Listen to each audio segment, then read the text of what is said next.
Well, welcome back to the channel. We are on the DR again today.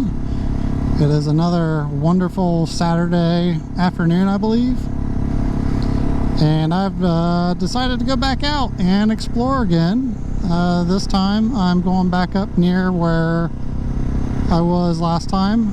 I decided to kind of expand on that loop a little bit and take it on the rest of the way out. So right now I'm starting out in a little town called Frazeysburg, and we're going to make our way all the way out to Roscoe Village in Coshocton, Ohio. And I'm basically calling this little extension Roscoe's Bramble.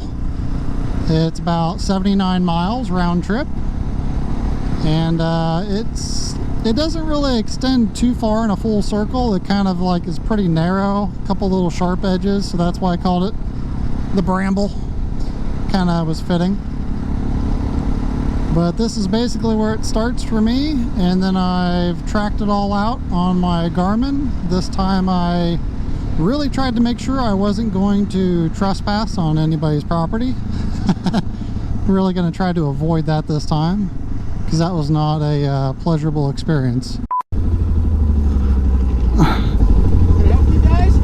GPS. Right you are, because you're trespassing. So hopefully this one comes out pretty good. The maps looked pretty interesting, pretty promising actually. And I just wanted to get out and explore more of Ohio. So the whole video I filmed in the last video, if you didn't see that, go check it out. That was last week. And today is Saturday the following week, and today's a high of 80, and after today it's going to be hitting up close to 90, I believe, the rest of the week in Ohio. And then it's going to be rainy again. So today was like my best opportunity to get out and try to just enjoy the day, enjoy the weather, and spend the day on the bike. Of course, my wife Jess is still at home. She's recovering from her cool Honda trip out to California, where she got to ride the Transalp and the Africa Twin. So she's a little like under the weather still from that trip. That took a lot out of her. And so it's just me flying solo today.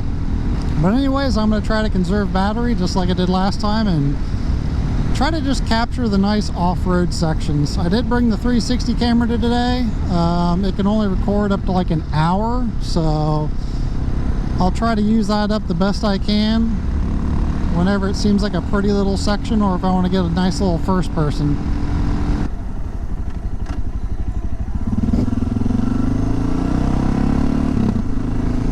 So of course the previous video I did record, it actually has not released yet. That video will go live tomorrow, so unfortunately I won't even know a lot of your guys' feedback until after this, or after today.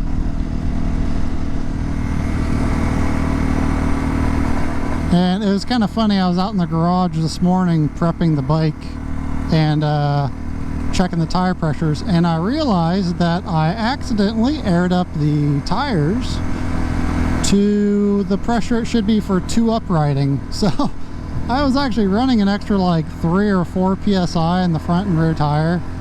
So I dropped those down, and we'll see if it rides a little smoother. I mean, I really didn't have any complaints in the last video. So we'll turn left here. This is a nice little climb though. We have had a lot of rain recently, so I expect there to be a decent amount of flooding, or washouts at least. It was interesting, on the way here I took a little bit of highway and just a small section, and then took mostly back roads to get to the start. It took about a half an hour.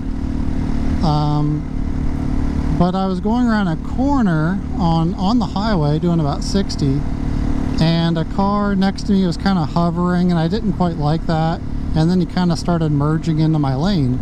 So I decided to, you know, accelerate through the corner. So I accelerated through the corner, picked up some speed, and then as I came out of the corner, the bike straightened up and went into a death wobble. That was actually the first time I've experienced that on this bike. I did experience it on the Sportster once before when I was messing with the suspension geometry and everything.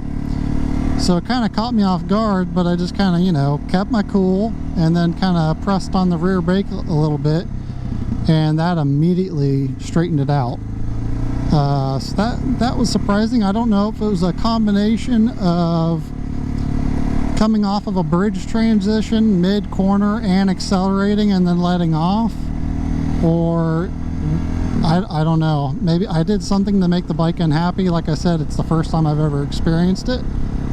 So I'm gonna have to be a little more cautious maybe on the highway. Hopefully it's nothing to do with the front tires.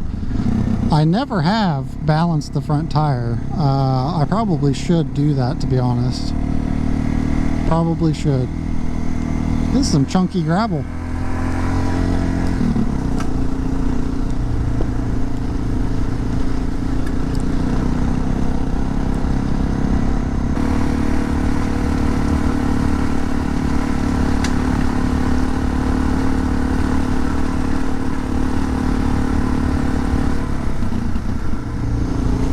Honestly, that hill looks like it was rebuilt, regraded, culverts were dug out and everything. That was interesting. Oh, that's a good stop sign. Well, that was the technically like the gatekeeper, I guess. So we'll see if anything is actually harder than that on this trip. Hopefully not. Because like I said in the last video, I am kind of planning these routes all around to be kind of beginner to intermediate friendly and big bike friendly. These are definitely still public roads, so right now I've been maintaining a speed, you know, between 30 and maybe 40 miles per hour. But a lot of this is blind hills and blind corners into gravel. So you definitely want to pay attention, and then just make sure you're staying on your side of the road.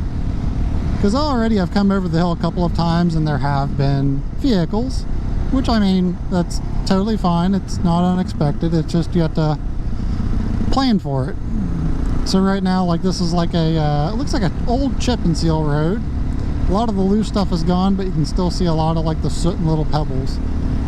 So stuff like that, you know, just general awareness. And I know anyone that's a veteran rider that's been riding for a long time, this is totally going to be second nature. But anybody that's starting out, it's always something I want to like try to remind them, like, hey, just look for this, stay aware, stay sharp. It's not really anything you can just kind of, you know, forget about and relax, just bombing down the road.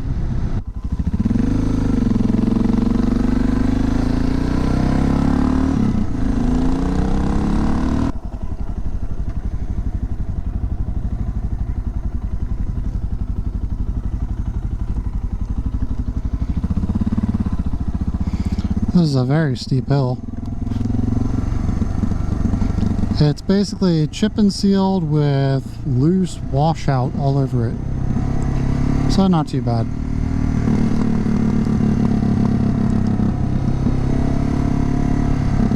Ah, here we go. Now we're going into the gravel.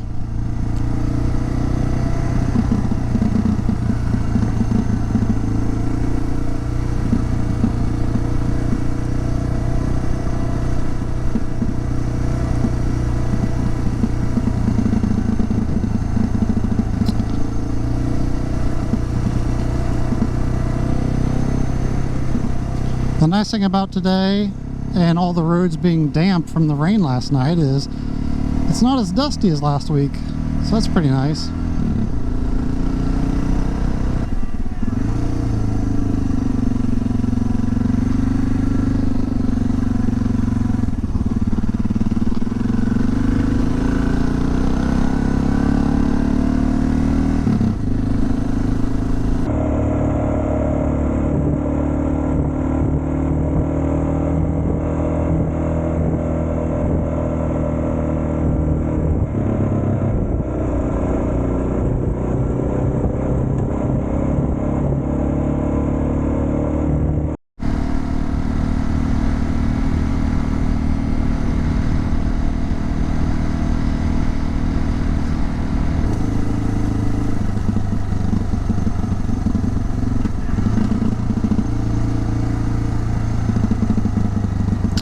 branch down there, some squishy mud there, and not too bad. Still plenty of gravel packed down through here.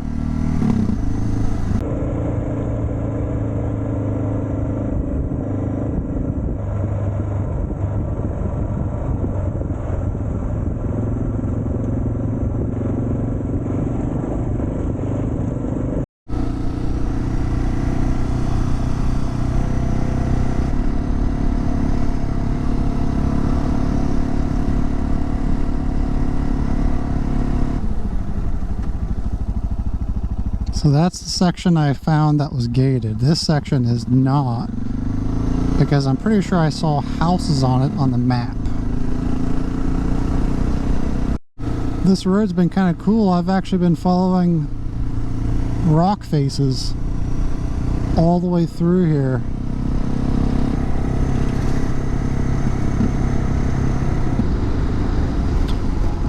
Well, we are rolling into Coshocton. Gonna go check out Roscoe Village, and I swear I feel a bug in my helmet. I swear every time I ride with these freaking vents open, I catch some sort of bug, and then I just feel it crawling around on my scalp. It's absolutely terrible. I love the helmet, super comfortable. So we're gonna roll down Roscoe Village and check her out. There are a couple cool museums down here. I know they have like a whole like museum pass to get into the actual buildings, but if you just want to walk around, they have restaurants and stuff, and there's even like a little blacksmithy shop down here. It's kind of cool.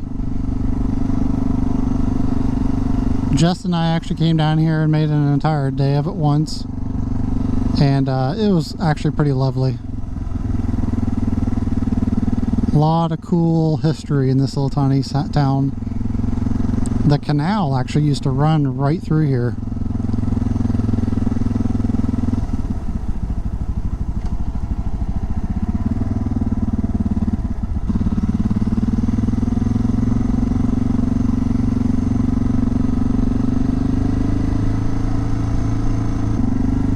Yep, that's the little blacksmith. He looks like he's closed though. And then this is actually the visitor center.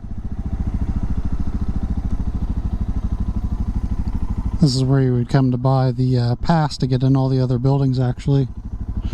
But I'm going to pull over and check my helmet, and I'll catch up with you after. Alright, so I didn't find a bug or anything, so I don't know. Maybe I killed it when I was smashing it on my hood.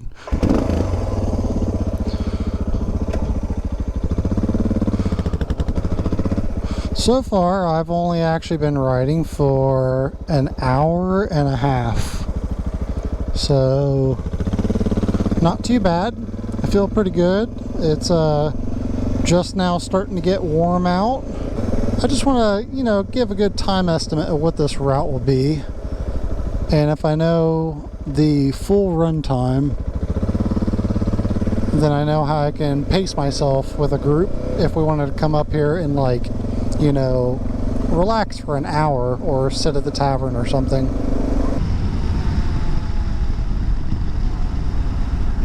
Honestly, that section was so unpleasant just to be buzzing down the highway. I'm not going to leave that on the route. That was just terrible. There's actually a brewery up here, which is like the only reason to really make this trek out is if you want to go to this brewery. It is called the Woolly Pig, and they actually have woolly pigs there. But yeah, that highway section, going back, I did route a back road paths, and I think if I'm going to leave this in, I might find an alternate path other than this highway, because that was just not even really worth it, to be honest. Like, I would have rather taken a back road. The exit for the actual brewery is just up the road, but I just can't do it anymore. I'm going to take the back way the rest of the way. So this is the back way into Woolly Pig. I did not expect it to look like this. Holy crap. This is probably the most intense path I've gone down today. This is a very actually pretty intense back section. Really washed out, very deep culverts actually. This was going to be the way I would take when I left Woolly Pig, and instead I opted to take it now. This is just impressive.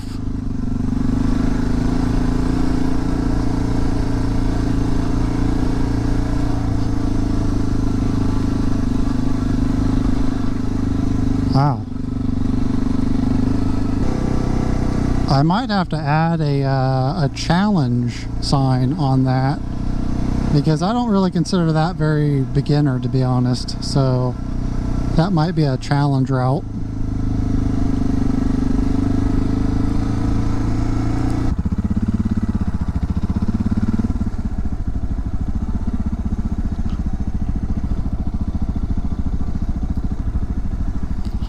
Very cool place. Very active. Probably not a parking spot, but I fit.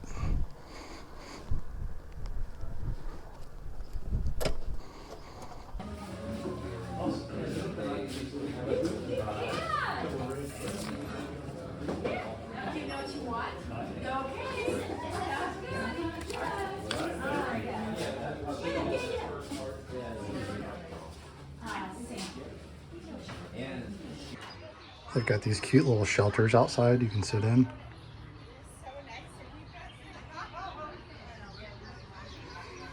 I think there's like a dog's birthday going on today or something. There's tons of these here. Yep, I got woolly pigs.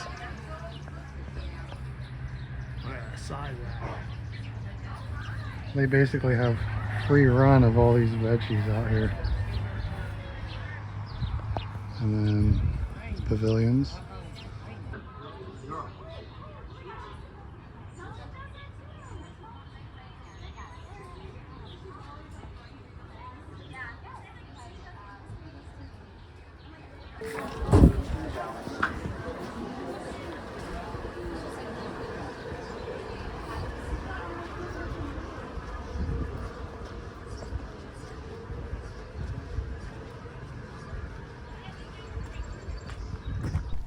Well, that was a nice little half-hour break or so. Got one of their lighter beers. Place is hopping though. It's got to be like a dog's birthday over there or something, but it's so funny. Jess would be losing her shit right now if she saw all these dogs. But anyways, we're hopping back on the bike, and we've got a 2-hour ride home of undiscovered roads. Let's get to it.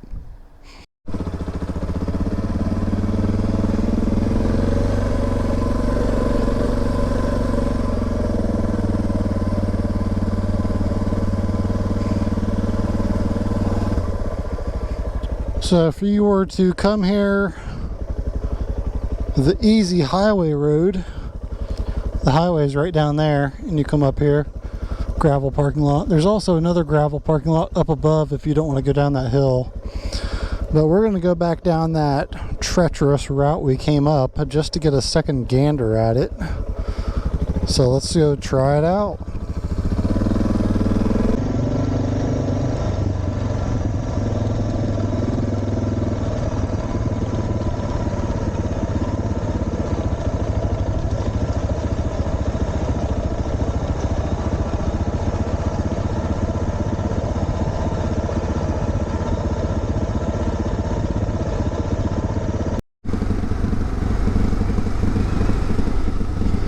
Well, the road's gone from a beautiful gravel to a pretty destroyed pavement to a beautiful little valley here.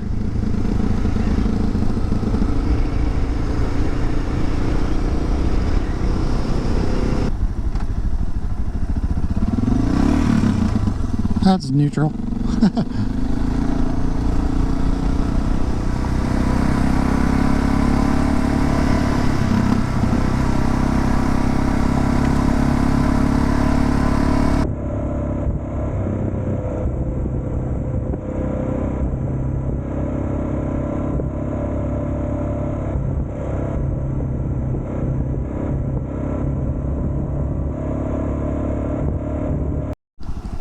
That section back there is probably some of the best gravel riding I've ever experienced, to be completely honest. I absolutely loved the atmosphere, the shading. Like, I might have to go back and take pictures another day, but man, that was absolutely lovely.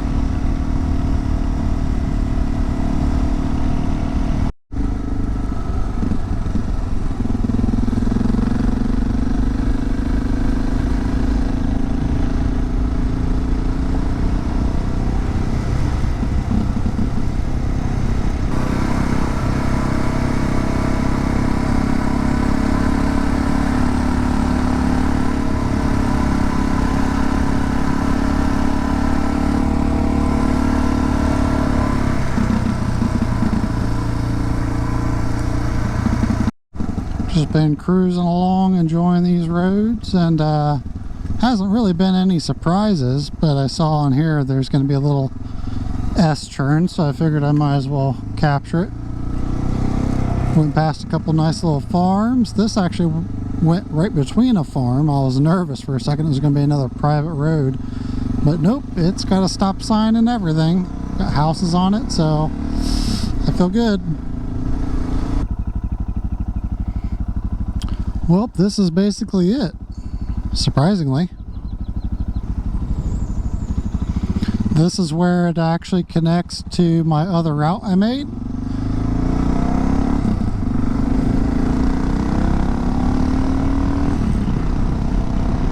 But for now, I'm actually headed back down south towards Frazeysburg, where the route starts.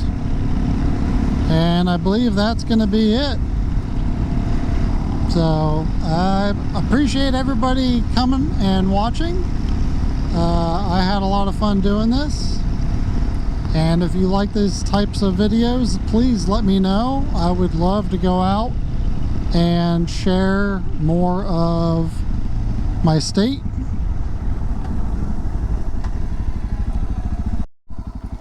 Yeah, I actually made a wrong turn. I was about to start the whole route all over again. I'll have to break that up a little bit on the map so it's more distinguishable. But anyways, if you watch this far, thank you for watching. And until next time, take it easy.